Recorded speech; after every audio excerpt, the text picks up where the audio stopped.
झारखंड में चुनावी बिगुल बज चुका है और प्रथम चरण के नॉमिनेशन की भी अधिसूचना जारी होगी, प्रक्रिया शुरू है। लेकिन झारखंड की राजधानी रांची जिले के अंतर्गत जो हटिया विधानसभा सीट आती है काफी चर्चा में है।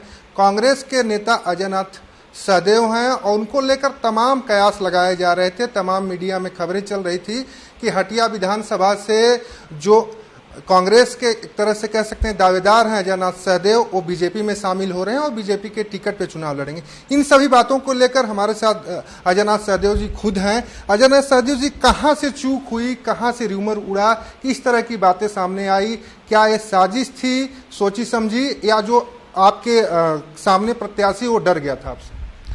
देखिए, जब आप लोगों के बीच रहते हैं, लोग आपसे प्रेम भाव रखते हैं, लोगों के आप सुख दुख में शामिल होते हैं, तो हटिया विधानसभा की जनता जो है वो मुझे अपने भाई, अपने बेटे की तरह प्यार करती है। और इस बार वहाँ पे एक बात थी कि इस बार हटिया का अजय, लोग मुझे मानते थे कि ये सीट जो है अजय नाथ सहदेव की है। लेकिन 5 साल तक सब कुछ ठीक चला।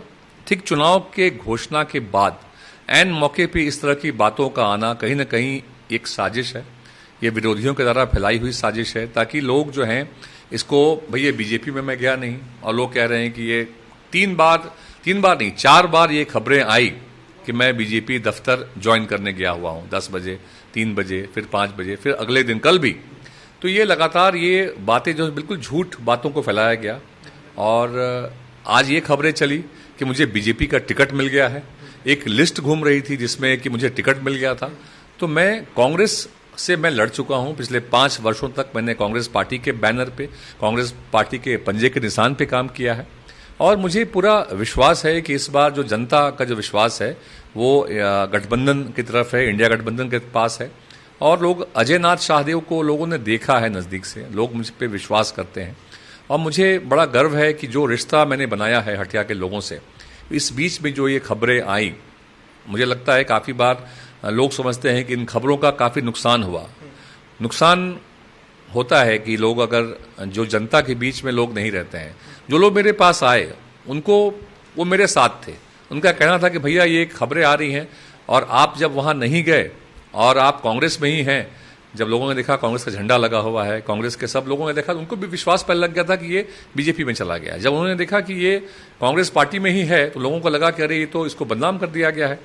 तो ये इतने लोग इमोशनल हो गए कि हमारा अजय भैया कैसे हमारे लिए आगे लड़ पाएगा, कैसे जो हमारे साथ में 5 वर्षों तक खड़ा रहा है, हम कैसे उसको चुनाव में लेके जाएंगे। तो ये जो एक इमोशनल मोमेंट था, तो मुझे लगता है कि हमारी बॉन्डिंग और मजबूत हुई।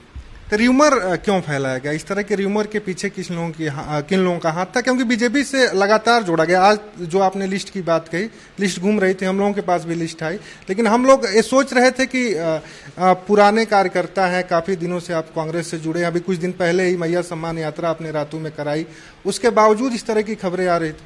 इसके पीछे क्या कारण था? देखिए, क्या होता है चुनाव के ऐन मौके पे, एक तो जो आपके विरोधी होते हैं वो भी सक्रिय होते हैं, और अपने भी जो साथी होते हैं, कलीग्स होते हैं, जो टिकट के कंपटीशन में होते हैं।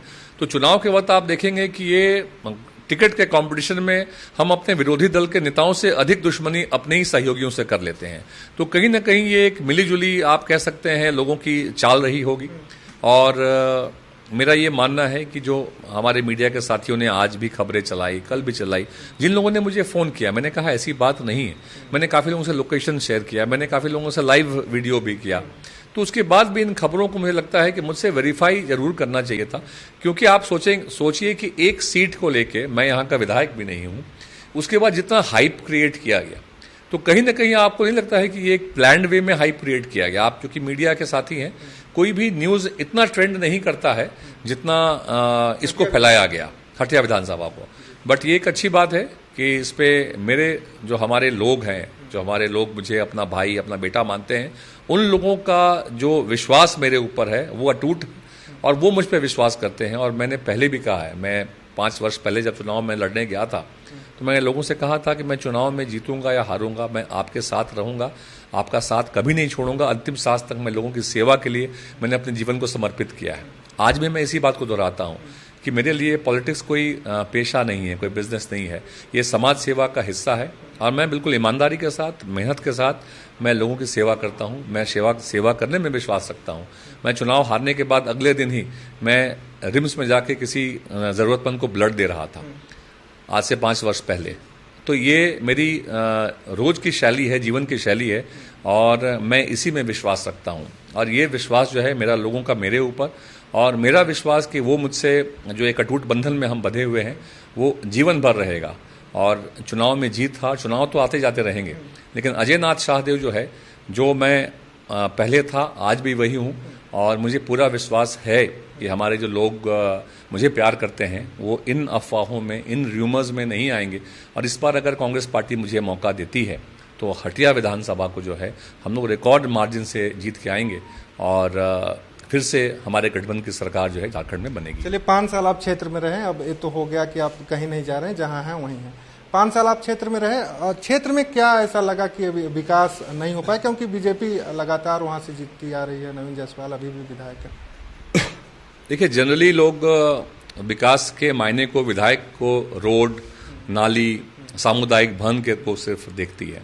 मेरा ये मानना है कि मैं अगर हटिया विधानसभा का विधायक होता या आगे बनूंगा तो मैं अपने क्षेत्र के जो गवर्नमेंट स्कूल्स हैं, जो सरकारी स्कूल्स हैं, उस पर मैं काम करूंगा, उस स्कूल्स के स्थिति को और बेहतर करूंगा, ताकि जो आम लोगों के बच्चे पढ़ने जाते हैं उनको भी हम अगर बराबरी का अधिकार देना चाहते हैं तो उनकी शिक्षा व्यवस्था को ठीक करनी पड़ेगी। इधर में कोई हॉस्पिटल्स जो हैं, गवर्नमेंट हॉस्पिटल्स हमारे हटिया विधानसभा क्षेत्र में, रातू में, नगड़ी में, चिसी की तरफ में नहीं है, या सामुदायिक स्वास्थ्य केंद्र जो हैं उसकी स्थिति उतनी अच्छी नहीं है। उस पर मैं काम करूंगा, क्योंकि लोग एक मेडिकल फैसिलिटी के लिए, किसी को टाइफाइड या मलेरिया हो जाता है तो उसे भी ब्लड जांच कराने में काफ़ी खर्च करना पड़ता है, तो इन फैसिलिटीज़ को मैं सुधारूंगा। इसके अलावा जो आप देखेंगे CSR के फंड्स लेके काफ़ी बैंक्स, ऑर्गेनाइजेशन लेके आते हैं, उन CSR फंड्स का उपयोग मैंने अपने क्षेत्र में कभी विधायक को या सांसद को नहीं देखा करते हुए। मुझे अपने खुद के जो मेरे संपर्क हैं, मैं इतने वर्षों से सामाजिक जीवन में रहा हूँ, तो मैं CSR के फंड का भी उपयोग जो है ईमानदारी से यहाँ की जनता के लिए करूँगा। जो हमारी महिलाएं हैं, जो सेल्फ हेल्प ग्रुप चलाती हैं, वो अपने सामाजिक और अपने पारिवारिक जीवन का स्तर को और ऊंचा कर सके, इसके लिए उनको रोजगार के अवसर और दिलवा सकें, इस पे हम प्रयास करेंगे। और मुझे लगता है कि लोग मेरे ऊपर विश्वास करते हैं। एक और बात मैं हमेशा कहता हूं कि जो ट्रांसपेरेंसी, जो डेवलपमेंट की जो योजनाएं होती हैं, जो विकास की योजनाएं होती हैं, उसमें काफ़ी फंड खर्च होता है, लेकिन एक्चुअल जो आप देखेंगे जो फंड खर्च होते हैं और जो पैसा लगता है, उसमें बीच में काफ़ी पैसा जो है वो बिचौलिए, कमीशन में चला जाता है। इन बातों पे अगर एक विधायक अगर स्पेशल अगर ध्यान रखे तो काफ़ी अच्छा काम हो सकता है, बेटर क्वालिटी का काम हो सकता है। इसके अलावा जो विधायक फंड की जो निधि होती है, मैं इसको पब्लिकली बोलता हूँ कि एक सोशल ऑडिट जो होता है, मैं अगर यहाँ का विधायक बनता हूँ तो अपने फंड से किए हुए कार्यों का भी सोशल ऑडिट कराऊंगा। अपने जो मेरा हटिया विधानसभा को लेके मैनिफेस्टो जो है, जो मैंने लोगों से कहा है कि मैं ये काम करूंगा, मैं उसका भी सोशल ऑडिट कराने का काम करूंगा। इसके साथ साथ जो महिलाएं हैं, काफ़ी बच्चियां हैं यहाँ पे जो रातू से, नगरी से, उस क्षेत्र से यहाँ पे कॉलेज आती हैं, उनको एक लंबा सफ़र तय करने के लिए ऑटो में, वहाँ पे कोई ऐसी उनके लिए निःशुल्क बस की सेवा नहीं है। तो मैंने कहा है सरकार बनेगी तो सरकार के द्वारा, और अगर नहीं होगा तो मैं अपने निजी भी फंड से इन स्टूडेंट्स के लिए, लड़कियों के लिए बस सर्विस में प्रोवाइड करने का काम करूंगा, जो उनको उनके गांव से कॉलेज तक लेके आएगा। देखिए, अजय नाथ शाहदेव जी थे हमारे, और इन्होंने साफ कर दिया कि जहां हम थे वहीं थे। अगर पार्टी मौका देती है तो फिर से हटिया विधानसभा चुनाव मैदान में होंगे, और इस बार सीट जीत कर इंडिया अलायंस को देंगे, मजबूत करेंगे, सरकार फिर से बनेगी। और साथ ही इन्होंने अपना विजन भी बताया कि अगर हम विधायक बनते हैं तो किस तरीके से विधानसभा क्षेत्र को डेवलप करना है, किस तरीके से काम करना है। अपने सहयोगी दीपक के साथ राहुल कुमार पांडे, कशिश न्यूज, रांची।